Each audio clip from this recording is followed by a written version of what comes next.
June 5, 2025, Juba City. In a twist of events, President Salva Kiir reconstituted the high-level ad hoc Committee on the Implementation of the Revitalized Agreement on the Resolution of the Conflict in South Sudan R-ARCSS on Wednesday night. In a Republican order read on the state-owned South Sudan Broadcasting Corporation SSBC, Kiir appointed 31 members from various political parties and stakeholders. Senior Presidential Advisor Gen. Kuol Manyang Juuk of the SPLM is the chairperson of the new body and will be deputized by Lasuba Ludoru Wongo of the SPLM-IO. At the same time, Dr. Martin Elia Lomuro of the National Agenda was named secretary. The committee's mandate includes 1. Oversight of peace deal implementation. Ensure the effective implementation of all chapters of the R-ARCSS, except Chapter 2 Transitional Security Arrangements. 2. Coordination for elections. Work closely with the Electoral Commission, RJMEC, and political parties to address disagreements and ensure timely elections by December 2026. 3. Stakeholder engagement. Engage with parties to the agreement, including regional and international partners and governments. 4. Resource mobilization. Collaborate with the Ministry of Finance and international partners to secure funding for implementation activities. 5. Other assigned tasks. Carry out any other responsibilities assigned by the presidency. Implications. It is important to note that in President Kiir's latest move, he excluded SPLM-IO members who are loyal to First Vice President Dr. Riek Machar, who is under house arrest. Most of the SPLM-IO members appointed to the new committee are loyal to a faction of the party, led by the self-styled interim chairperson, Stephen Parkuel, who is also the National Peacebuilding Minister. Machar loyalists, however, repudiated Par and accused him of orchestrating a coup against Machar and working in cahoots with Kiir to dismantle the implementation of the peace agreement. Machar was confined on the 26th of March following the killing of Gen. David Mayer, Doc, and 27 of his bodyguards during a botched UN operation to evacuate him from Nasser town in Upper Nile State on the 7th of March after the White Army, an outfit comprised of armed Nuer youth, overran the town. President Kiir and the SSPDF contend that Dr. Machar and his loyalists coordinated the attack on Nasser and locked the latter and leading members of his SPLM-IO up to date.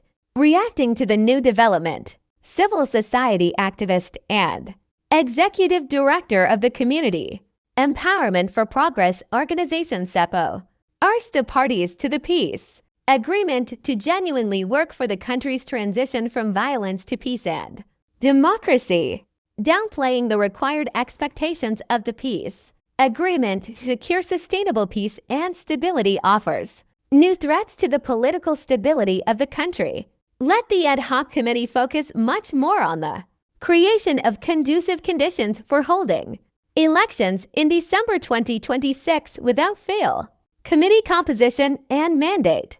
The newly formed committee comprises 31 members from various political parties and stakeholders. Senior Presidential Advisor Gen. Kuol Manyang Juuk of the Sudan People's Liberation Movement SPLM chairs the committee, with Lasuba Ludoru Wongo of the SPLM-In Opposition SPLM-IO serving as deputy. Dr. Martin Elia Lomuro of the National Agenda Party has been appointed as Secretary General.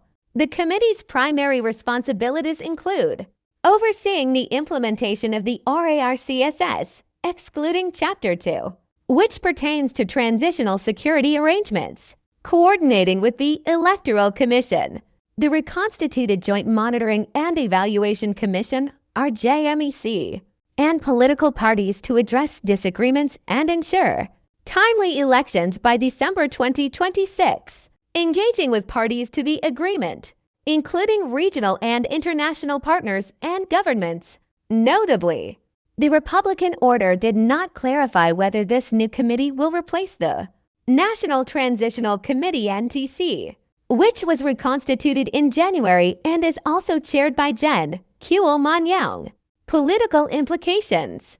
The reconstitution has sparked controversy due to the exclusion of SPLM-IO members loyal to First Vice President Dr. Riek Machar, who remains under house arrest. Instead, the committee includes SPLM-IO members aligned with Stephen Kuol, the National Peacebuilding Minister and self-styled interim chairperson of SPLM-IO faction. Nakar's loyalists have accused Par of orchestrating a coup against Machar and collaborating with President Kiir to undermine the peace agreement's implementation. This development follows the March 2025 Nasser clashes, which led to the arrest of several SPLM-IO officials and heightened concerns about the potential derailment of the peace process. Looking ahead, as South Sudan approaches the December 2026 elections, the effectiveness of this reconstituted committee in fostering inclusive dialogue and trust among all parties will be crucial for the successful implementation of the peace agreement and the country's stability.